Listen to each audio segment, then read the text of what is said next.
What does it mean to be black in my eyes? It's a matter of respecting history, carrying on our cultural heritage, and trying to show a path for the young black folks growing up.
My name is Izzy. I am from London originally.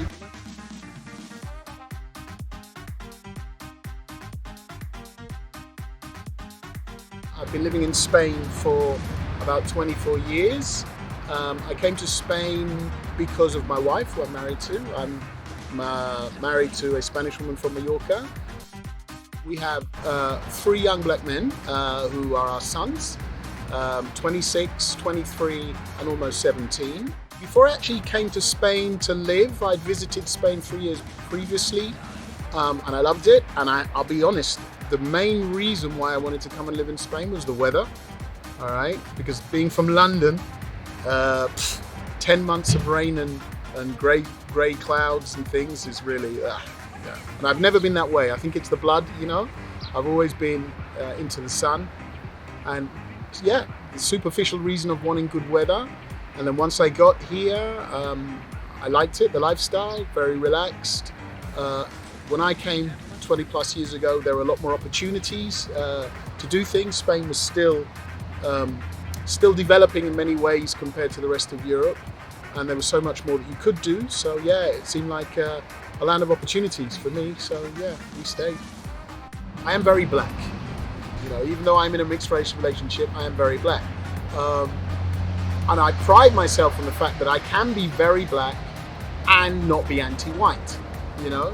And and I have discussions and I talk about things when it comes to race and I don't hold back. If people ask me, I tell them, you know, and so, oh, you don't like white people? And so, well, look, I'm married to a white person. You know, that ends that discussion. You know, if I hated white people, I would definitely not be married. And believe me, there are black people who would never marry a white person. And no, I'm not going to condemn them because I understand where they're coming from. I have a different philosophy and way of dealing with it, but I totally understand where that comes from. And I won't criticize it, you know? Being in an interracial relationship anywhere in what you might call a dominant or white dominant culture is a challenge, you know, it's a challenge. 20 years ago, there were very, very few black people in Spain, very, very few non-Spanish people in Spain, especially Madrid.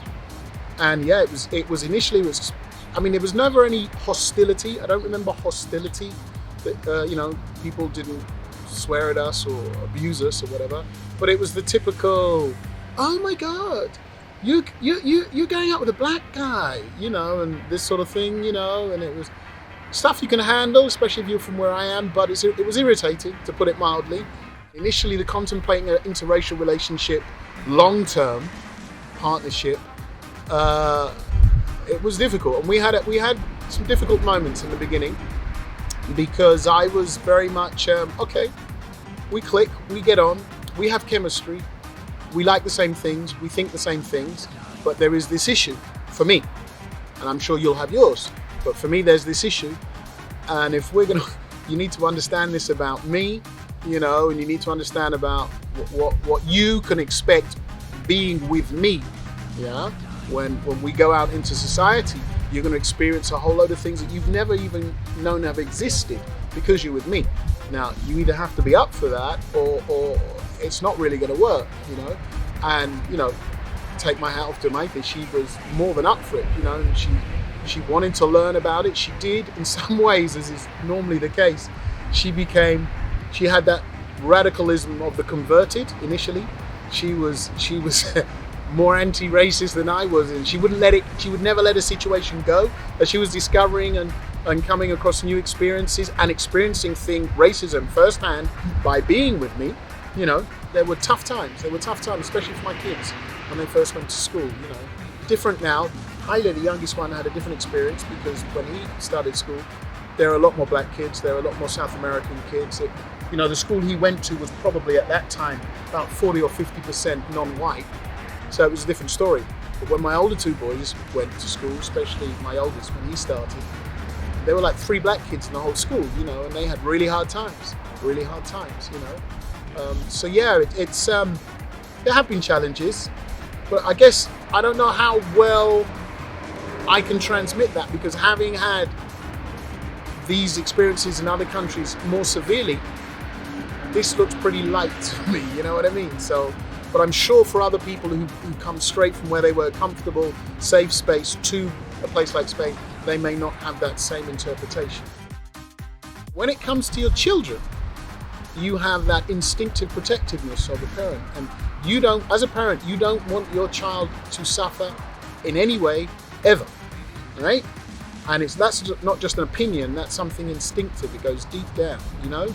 So any type of suffering that you imagine your child is going to go through goes right to the core, goes right to the heart, you know. And I had this, I remember when I started with Maite, and, you know, as I said before, I had this thing about, if you're going to be with me, you need to know what this is, you need to know what racism is, and you need to accept what it is unquestionably. And if you're going to be with me and I indicate to you racism that you may display, you need to take on board, because if you don't, we're not going to work, you know.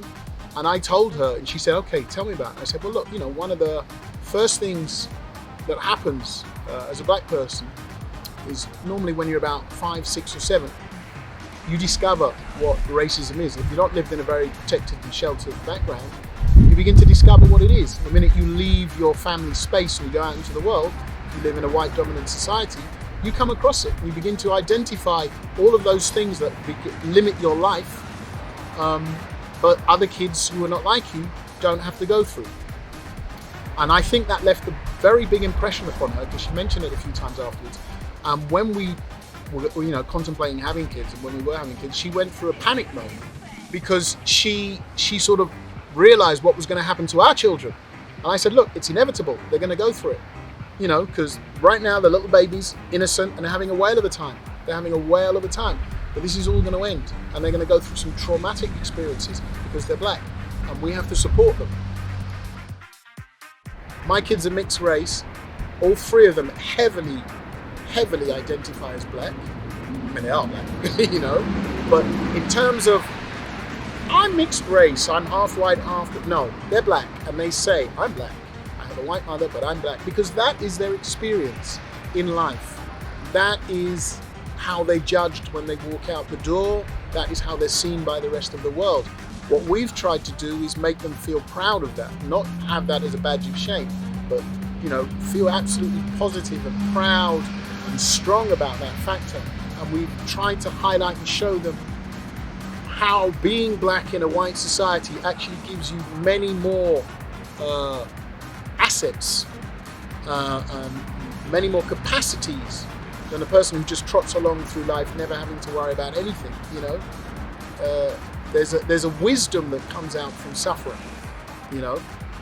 It's not something that I would wish people to have. Oh, go get wise, suffer. No, but if you do suffer something, you know, there is the potential to acquire wisdom from that gives you much more of an insight to life than somebody who doesn't have that, you know. So that's what we've tried to inculcate in our kids. That's what we've tried to teach them. We've always taught them to be proud. We've always taught them to hold their heads up high. We've always taught them never to take any type of shit. because of their race, because of their color, because of their condition. Never to tolerate it, but to be intelligent in how you respond.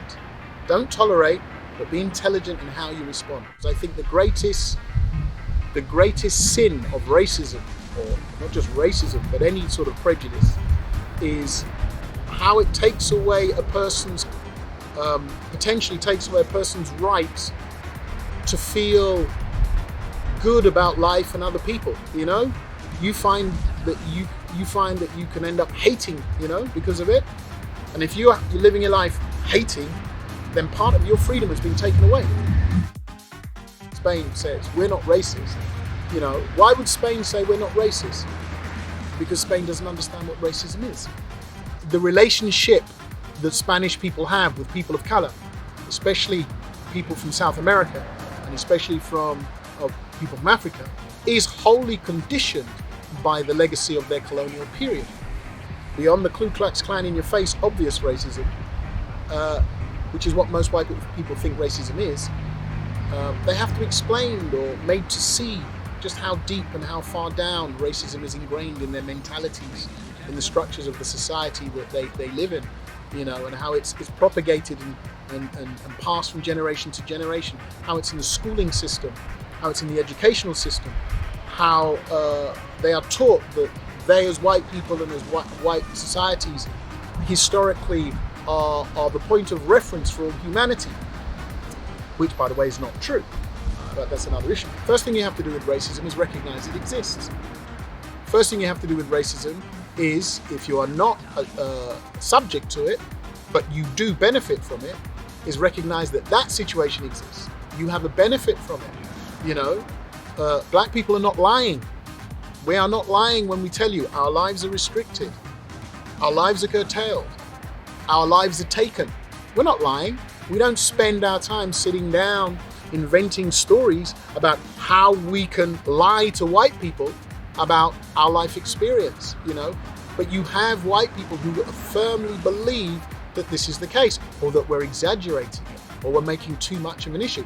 All of that is understandable, obviously. It's not their experience. But if you want to get to grips with racism, you have to accept that it exists. If you're white, you are a benefactor. You may personally not have those prejudices. And here you get the clear distinction between racism and prejudice, you know? Our objective in making white people understand about racism is not to offend white people. It's not to offend you. It's to enlighten you. It's to open your eyes. It's to make you see that the world that you think exists, that you were born into, that has given you all of these things, what we call, as black people, privileges, but you take as normal, just everyday normal life, okay, does not extend to everybody in the world. And if you are a white person who wants this to change, and if you are a white person who wants the world to be a better place, and there are millions and millions of white people out there who are like that, who in their hearts have the greatest of intentions, if you want those intentions to become real facts in life, you have to cross that line, and you have to accept that racism is real. Black people and people of color are not lying when they talk about that. And that as a white person, you have a responsibility, if you want it to end, to personally take that on board and ensure that in your own actions in life, you try and limit your racism as much as possible, and you try and enlighten yourself on as to what it is in all of its facets.